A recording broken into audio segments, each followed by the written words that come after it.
Hello. சின்ன வயசுல நைட்ல நகம் வெட்டாதன்னு பெரியவங்க பயமுறுத்தினது ஞாபகம் இருக்கா? அதோட ரகசியத்தை இன்னைக்கு நாம உடைக்க போறோம். இருட்டுன பிறகு நகம் வெட்டக்கூடாதுன்னு உங்க தாத்தா பாட்டியும் கண்டிப்பா சொல்லிருப்பாங்க. ஆனா ஏன் அப்படி சொன்னாங்கன்னு என்னைக்காவது யோசிச்சிருக்கீங்களா? சரி, இத பத்தி பாப்போம். இந்தியால லக்ஷ்மி கோவப்படுவாங்கன்னு சொல்ற மாதிரி இந்தோனேஷியா, ஜப்பான்லயும் நிறைய அதிர்ச்சியான நம்பிக்கைகள் இருக்கு. குறிப்பா ஜப்பான், கொரியால நைட்ல நகம் வெட்டினா பெத்தவங்க இறக்கறப்போ நாம கூட இருக்க மாட்டோம்னு ஒரு பயங்கரமான நம்பிக்கை இருந்துச்சு. இத கண்டேஜியஸ் மேஜிக்னு மானுடவியல் சொல்லுது.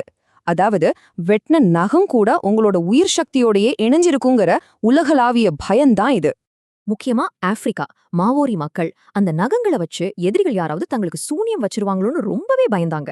நம்ம ஊர் ஆன்மீகப்படி நகங்கள் சந்திரனோட சக்தி கொண்டது. அதனால நைட்ல வெட்டுனா அந்த எனர்ஜி சீர்குலையும்னு நம்புனாங்க.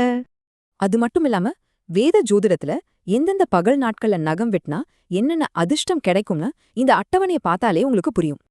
ஆவிகள் சாப்பம்னு பயந்தது போதும். இந்த தடைக்கு பின்னாடி ஒளிஞ்சிருக்க ரொம்பவே சாதாரணமான ஆனா முக்கியமான வரலாற்று உண்மையை பார்ப்போம். பழங்காலத்துல கரண்ட் கிடையாது.